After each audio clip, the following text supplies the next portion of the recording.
കുറച്ച് നാളുകൾക്ക് ശേഷം എനിക്കും നിഗ്രഹനും ഒരുമിച്ച് ഓഫ് കിട്ടിയ ഒരു ഡേ ആണ് ഇന്ന്. അങ്ങനെ ഞങ്ങൾ ഇന്ന് ലണ്ടൻ സൂ കാണാൻ വേണ്ടി പോയി.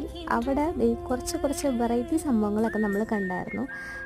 ഇപ്പോൾ ഇവിടെ സമ്മർ വെക്കേഷൻ സ്റ്റാർട്ട് ചെയ്തുകൊണ്ട് തന്നെ കൂടുതലും പിള്ളേരും ഫാമിലിയും ഒക്കെ ആയിരുന്നു സൂര്യനുണ്ടായിരുന്നത്. പിന്നെ കുറച്ച് കഴിഞ്ഞപ്പോൾ ഇവിടെ ഒരു നമ്മുടെ ചെറിയ ഇന്ത്യനെ റീകൺസ്ട്രക്ട് ചെയ്ത് വെച്ചേക്കാം. നമ്മൾ ബോളിവുഡ് സിനിമയിലൊക്കെ കാണുന്ന ഓൾഡ് ഇന്ത്യ ആ ഒരു സെറ്റപ്പായിരുന്നു. പിന്നെ നമ്മുടെ തേരട്ട, വണ്ട്, പഴുതാര അങ്ങനെ കുറച്ച് സാധനങ്ങളുണ്ടായിരുന്നു. പിന്നെ ഈ അക്വേറിയം സൂപ്പറായിരുന്നു, അടിപൊളിയായിരുന്നു. പിന്നെ നമ്മൾ കാണാത്ത കുറച്ച് അനിമൽസിനെയൊക്കെ കണ്ടു. പിന്നെ ഈ ബട്ടർഫ്ലൈ പാരഡൈസ് അത് അടിപൊളിയായിരുന്നു. ഇതെല്ലാം കഴിഞ്ഞ് പുറത്തേക്ക് ഇറങ്ങുമ്പോൾ അവിടെ ഒരു ചെറിയൊരു ഷോപ്പിംഗ് സംഭവമുണ്ട്. അവിടെ കുറച്ച് ക്ലോത്ത്സ്, പിന്നെ നമ്മൾ അവിടെ കണ്ട അനിമൽസിൻ്റെ ഒക്കെ മിനിയേച്ചർ സ്റ്റാച്യൂസ്, അങ്ങനത്തെ കുറച്ച് സംഭവങ്ങളൊക്കെ ഉണ്ട് പിള്ളേരൊക്കെ ആകർഷിക്കാൻ വേണ്ടി.